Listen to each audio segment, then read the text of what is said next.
ಈ ಜಯಂತ್ಯೋತ್ಸವ ಅಲ್ಲ, ಬೇರೆ ಸಂದರ್ಭಗಳಲ್ಲೂ ಕೂಡ ನಾನು ಭಾಗಿಯಾಗಿದ್ದೇನೆ.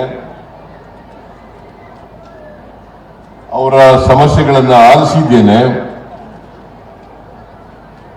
ಅವರ ಸಮಸ್ಯೆಗಳಿಗೆ ಕೆಲವು ಪರಿಹಾರವನ್ನು ಕೂಡ ಕೊಡ್ತಕ್ಕಂಥ ಪ್ರಯತ್ನವನ್ನು ಮಾಡಿದ್ದೇನೆ.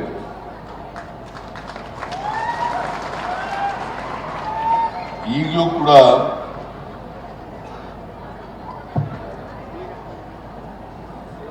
ಕೆಲವು ಒತ್ತಾಯಗಳನ್ನ ನನ್ನ ಮುಂದೆ ಇಟ್ಟಿದ್ದಾರೆ. ನಿಜ ಶರಣ ಅಂಬಿಗರ ಚೌಡಯ್ಯನವರ ವಸತಿ ಶಾಲೆಗೆ 15 ಕೋಟಿ ಕೊಡಬೇಕು ಅಂತ, ಗುರುಪೀಠದ ಸಮಗ್ರ ಅಭಿವೃದ್ಧಿಗೆ 25 ಕೋಟಿ ಕೊಡಬೇಕು ಅಂತ, ಆಮೇಲೆ ಅಂಬಿಗ, ಕೋಳಿ, ಬೆಸ್ತ ಮುಂತಾದ 39 ಪರ್ಯಾಯ ಪದಗಳಿಂದ ಕರೆಯುತ್ತಿರುವ ಈ ಸಮಾಜವನ್ನು ಪರಿಶಿಷ್ಟ ಪಂಗಡಕ್ಕೆ ಸೇರಿಸಲು ಕೇಂದ್ರ ಸರ್ಕಾರಕ್ಕೆ ಮತ್ತೊಮ್ಮೆ ಪ್ರಸ್ತಾವನೆಯನ್ನು ಸಲ್ಲಿಸಲು ವಿನಂತಿಸಿದೆ.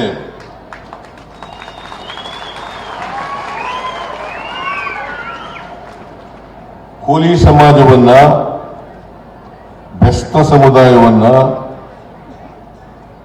ಅಂಬಿಗ ಸಮುದಾಯದವರನ್ನ, ಇನ್ನೂ ಇತರೆ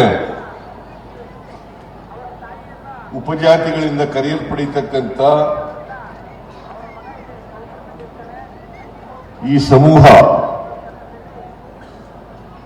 ಅತ್ಯಂತ ಹಿಂದುಳಿದ ಜಾತಿಗೆ ಸೇರಿದಂತಹ ಸಮೂಹ. ಇವರನ್ನ ಪರಿಶಿಷ್ಟ ವರ್ಗಕ್ಕೆ ಸೇರಿಸಬೇಕು ಅಂತೇಳಿ ನಾನು 2 ಬಾರಿ ಕೇಂದ್ರ ಸರ್ಕಾರಕ್ಕೆ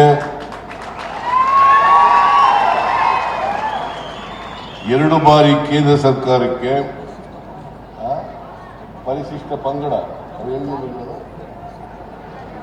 ಎರಡು ಒಂದೇ ಕಣ್ಣಿದೆಯ ವರ್ಗ ಅಂದ್ರೂ ಒಂದೇ, ಪಂಗಡ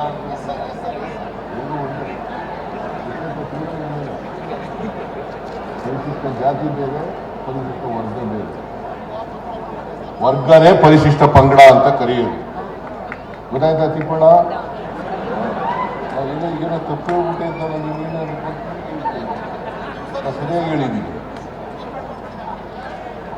ಪರಿಶಿಷ್ಟ ವರ್ಗ, ಪರಿಶಿಷ್ಟ ಪಂಗಡ ಎರಡೂ ಒಂದೇನ. ಪರಿಶಿಷ್ಟ ಜಾತಿ, ಪರಿಶಿಷ್ಟ ವರ್ಗ ಅಂತ ಕರೆಯೋದು ನಾವು. Schedule caste and schedule tribes.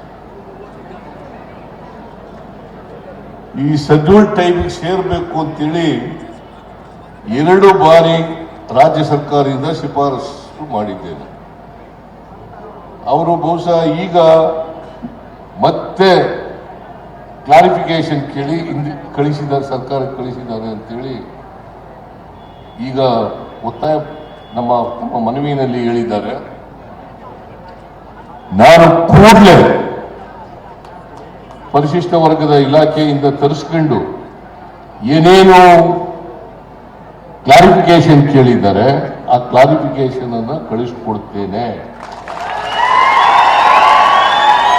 ಅದ್ರ ಮುಂದಕ್ಕೆ ಪ್ರಹ್ಲಾದ್ ಜೋಶಿ ಅವರು ಅದನ್ನ ಎಸ್ಟಿಗೆ ಸೇರಿಸಬೇಕು.